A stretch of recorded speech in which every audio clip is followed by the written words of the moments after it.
Hello students, इस खास explainer में बहुत बहुत स्वागत है आप सभी का। आईसीएससी क्लास 10th के एग्जाम्स करीब आ रहे हैं ना। और अगर हरिशंकर परसाई जी की मशहूर कहानी भेड़ें और भेड़िया को लेकर दिमाग में थोड़ी सी भी टेंशन है तो बस अब बिल्कुल रिलैक्स हो जाइए। आज का ये एक्सप्लेनर इस पूरे चैप्टर को एकदम आसानी से समझने और एग्जाम्स में फुल मार्क्स स्कोर करने के लिए आपका सबसे बेहतरीन स्ट्रेस फ्री गाइड साबित होने वाला है। आज हम इस कहानी के हर एक ट्विस्ट, हर एक कैरेक्टर और उसके पीछे छिपे गहरे मतलब को बहुत ही मजेदार तरीके से डीकोड करने वाले हैं। तो चलिए शुरू करते हैं। ओके, तो चलिए सीधे इसमें गोता लगाते हैं। आज के इस एक्सप्लेनर को हमने कुछ ऐसे डिजाइन किया है कि कहानी का प्लॉट और उसका छिपा हुआ पॉलिटिकल मीनिंग दोनों आपके दिमाग में छप जाएं। वन प्रदेश के प्रजातंत्र से लेकर संत भेड़िए के ढोंग तक और लास्ट में आईसीएसई एग्जाम्स के लिए कुछ सबसे जरूरी टेकअवेज, हम ये सब कवर करने वाले हैं। शुरुआत करते हैं हमारे पहले पॉइंट से, वन प्रदेश में प्रजातंत्र। कहानी की स्टार्टिंग एक बहुत ही इंटरेस्टिंग आइडिया से होती है, जहां जंगल के जानवरों ने अचानक डिसाइड किया है कि भाई अब एक मॉडर्न और सभ्य सिस्टम होना चाहिए, यानी कि प्रजातंत्र, डेमोक्रेसी। अच्छा, कहानी में आगे बढ़ने से पहले ना एक चीज समझना बहुत जरूरी है। हरिशंकर परसाई जी हिंदी के सबसे बड़े व्यंग्यकार माने जाते हैं। अब ये व्यंग या सटायर क्या होता है?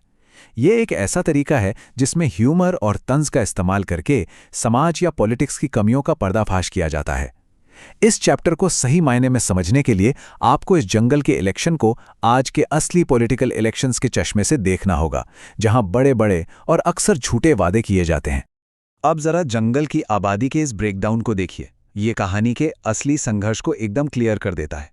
सोचिए, जंगल में 90% भेड़ें हैं जो बिल्कुल भोली भाली, नेक और ईमानदार हैं, यानी ये आम जनता का प्रतीक है। और बचे हुए सिर्फ 10% भेड़िए हैं जो स्वार्थी और हिंसक नेताओं को दर्शाते हैं। अब क्योंकि डेमोक्रेसी में मेजॉरिटी ही जीतती है, तो इसका सीधा सा मतलब है कि सारी वोटिंग पावर, सारी ताकत इन 90% भेड़ों के पास ही है। और इसी मेजॉरिटी की वजह से ना भेड़ों में गजब का उत्साह है। वो खुशी से झूम रही हैं। उनको लग रहा है कि अब तो पंचायत में उनका ही राज होगा। ऐसे कानून बनेंगे कि कोई किसी को ना मारे, सब आराम से जिएं। वो एक सुनहरे युग का सपना देख रही हैं। ये भोलापन असल में हमारी और आपकी, यानी आम जनता की उस उम्मीद को दिखाता है जो हर इलेक्शन से पहले हमें होती है। लेकिन हर कहानी में एक ट्विस्ट होता है। अब फोकस शिफ्ट करते हैं हमारे विलेन यानी भेड़िए के संकट पर, जो अचानक बहुत घबरा गया है। जरा सोचिए, एक शिकारी का सबसे भयानक सपना क्या हो सकता है? यही ना कि अगर उसका शिकार ही कानून बनाने लगे तो क्या होगा। भेड़िए को यह बात समझ आ गई है कि अगर भेड़ों ने चुनाव जीत लिया तो वे हिंसा के खिलाफ कानून बना देंगी, और अगर ऐसा हुआ तो भेड़िए को क्या खाना पड़ेगा? घास, जो कि उसके बस की बात है नहीं। मतलब सीधी सी बात है, भूखमरी और जंगल पर उसके कंट्रोल का दी एंड। और ठीक ऐसे ही नाजुक मौके पर एंट्री होती है एक बहुत ही दिलचस्प कैरेक्टर की, बूढ़ा सियार। ये बूढ़ा सियार भेड़िए के टुकड़ों पर पलता है। जब वो भेड़िए को इतना टेंशन में देखता है ना, तो वो पर्दे के पीछे काम करने वाले किसी चालाक पॉलिटिकल मास्टरमाइंड की तरह उसे इस इलेक्शन के संकट से बाहर निकालने का पक्का वादा कर लेता है। यहीं से शुरू होता है कहानी का सबसे मशहूर और सिंबॉलिक हिस्सा, रंगे सियार। चलिए देखते हैं ये फेक पीआर टीम कैसे बनती है।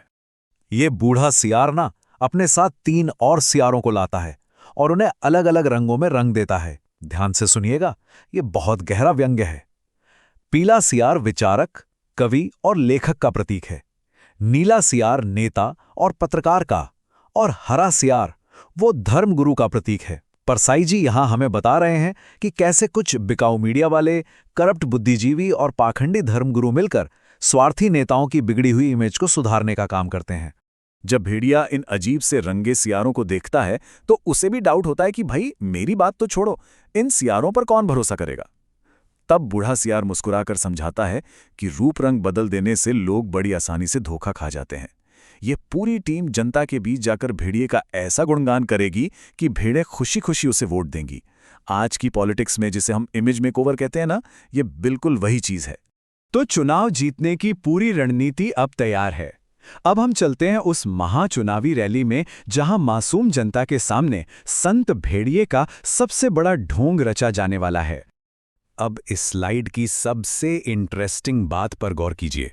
असली भेड़िया कैसा है? हिंसक, क्रूर, भेड़ों को खाने वाला। लेकिन इलेक्शंस के लिए उसे क्या बना दिया गया है?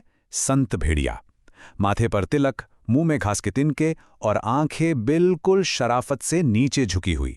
बूढ़े सियार ने उसे सख्त वार्निंग दी है कि अपनी खूंखार आंखें ऊपर मत उठाना, वरना सारा खेल खराब हो जाएगा। ये उन नेताओं पर सीधा तमाचा है जो चुनाव आते ही अचानक से साधु संत या सबसे बड़े समाज सेवक बन जाते हैं। इस रैली में जो होता है वो एक परफेक्ट डिसेप्शन स्ट्रैटेजी है। सबसे पहले जब भेड़ें डरकर भागने लगती हैं तो बूढ़ा सियार उन्हें रोककर कहता है कि अरे रुको, भेड़िए का तो हृदय परिवर्तन हो गया है, वो अब सिर्फ घास खाता है। फिर वो पीला सियार अपनी कविताओं से भेड़िए को एकदम भगवान बना देता है। और लास्ट में नीला और हरा सियार अपने कुतर्कों से भेड़ों को यकीन दिलाते हैं कि भेड़िया ही उनका असली रक्षक है। यहाँ प्रोपेगेंडा मशीनरी बिल्कुल फुल स्पीड में चल रही है। नीला सियार क्या लॉजिक देता है कि निर्बलों की रक्षा तो बलवान ही कर सकता है ना, और हरा सियार तो एक कदम और आगे बढ़कर कहता है कि जो भेड़िए को वोट देगा वो सीधा स्वर्ग जाएगा। मतलब इन रंगे सियारों ने अपने शब्दों के जाल से भेड़िए के सारे गुनाह धो दिए। लॉजिक को कैसे तोड़ा मरोड़ा जाता है, ये उसका एक क्लासिक एग्जाम्पल है। तो झूठे प्रचार का पूरा जाल बिछ चुका है। अब आते हैं कहानी के क्लाइमैक्स पर, चुनाव का परिणाम। चलिए देखते हैं कि इस भयंकर धोखे का अंजाम क्या होता है। और वही हुआ जिसका डर था। बूढ़े सियार का प्रोपेगेंडा 100% काम कर गया। मासूम भेड़ों ने उन चापलूसों की बातों पर आंख मूंद कर विश्वास कर लिया।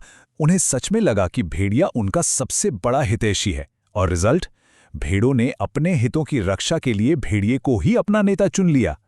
ये डेमोक्रेसी की सबसे बड़ी विडंबना है दोस्तों, जब रक्षक के भेष में भक्षक को ही सत्ता सौंप दी जाए। लेकिन सत्ता में आते ही भेड़ियों ने पंचायत में जो पहला कानून बनाया ना, वो सच में रोंगटे खड़े कर देने वाला है।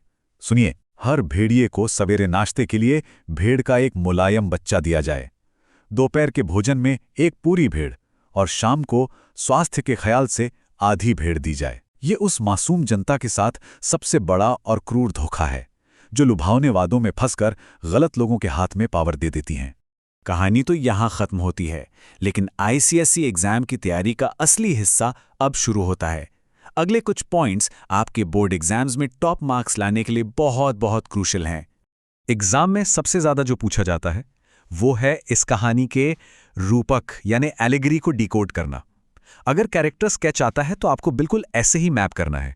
भेड़े मतलब भोली भाली जनता, भेड़िया मतलब स्वार्थी और ढोंगी नेता, बूढ़ा सियार है वो चालाक रणनीतिकार जो पर्दे के पीछे रहता है, और रंगे सियार वो है बिकाऊ मीडिया और प्रोपेगेंडा फैलाने वाले लोग।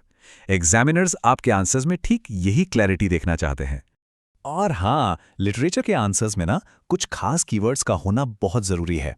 जब आप अपने आंसर लिखें तो प्रजातंत्र, व्यंग, ढोंग, पाखंड, रंगे सियार और भोली भाली जनता जैसे वर्ड्स को जरूर शामिल करें।